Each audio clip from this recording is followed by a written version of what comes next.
New tires and wheels are one of the easiest ways to upgrade the look of your golf cart. Today we're going to go over the tire and wheel basics to help you make the best selection. We offer 3 different types of upgraded tires: a low-pro street model, an all-terrain, and an off-road.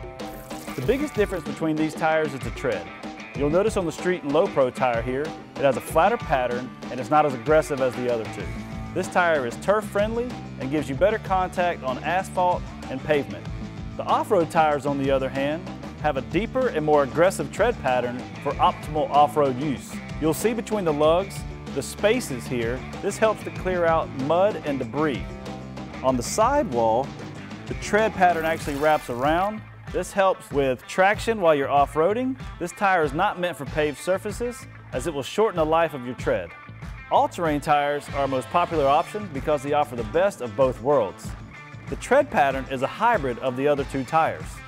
The lugs are more compact than the off-road, but not as smooth as the street.